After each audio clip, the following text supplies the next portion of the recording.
Objects, being one of the 3 items in Edge Common Data Store, will undoubtedly be customized to meet requirements. Objects are used on the Edge platform as containers for data. They contain standard attributes such as name and description. An object type is defined with the attributes specific to that type. Instances of object types contain values for its attributes. Edge objects are used and displayed based on type and attribute criteria. Object types will contain standard general attributes like name, description, and so on. Additional attributes can be added to any object type. The objectives for this section are to add object types and attributes to an object type. These concepts allow users to create objects specific to the requirements. Access the Settings menu by going to the blue user icon on the top right and go to System. Then to Object Types. Here we can see a list of object types that can be filtered. Click the plus icon in the list view on the left-hand side of the screen. This will create a blank new object type. Add in the name of your new object type, for example, Test Object. Add an icon you wish to assign to the new object type and a color.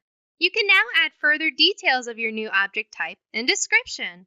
To add attributes and their definitions to the new object type, click the plus icon in the Details pane on the right of the screen. And here you can see the Attribute Definitions form. You can select from a wide variety of attribute types.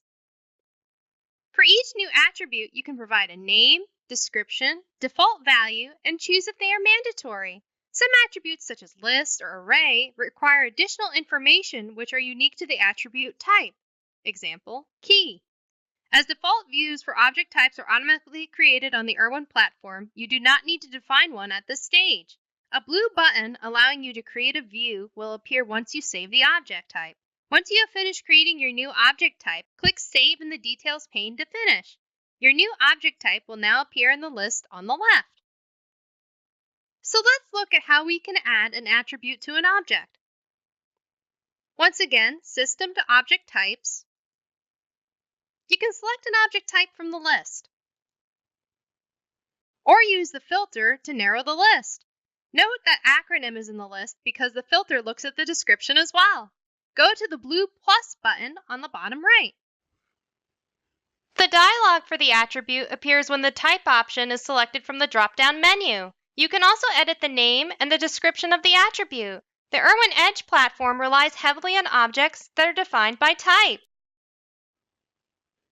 Another item that is part of the Erwin Common Data Store is the relationship, and, as described, it is used to relate or associate different object types.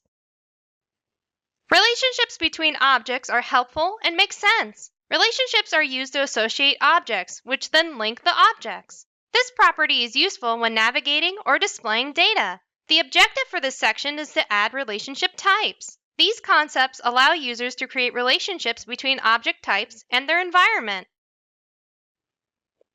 This time from the System menu, we choose Relationship Types.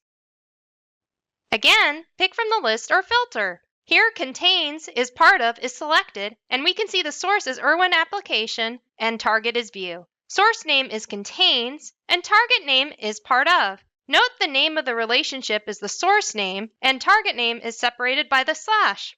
To create a new relationship, use the blue plus button in the bottom left-hand pane. The source selection is a drop-down list of objects that can be filtered. We can now see the filter in action for the target. Add a source name and target name, and then use the Save button on the bottom right to create the relationship type. You can also use the composition checkbox if the relationship type is a composition. The relationship property composition is really important. It defines namespacing of a component object type. We use this in data modeling a lot. For instance, a data model object type is composed of entities. Those entities are unique within the data model, but entities of the same name may be present in other data models as different objects. So since they have the same name, they need a composition to differentiate.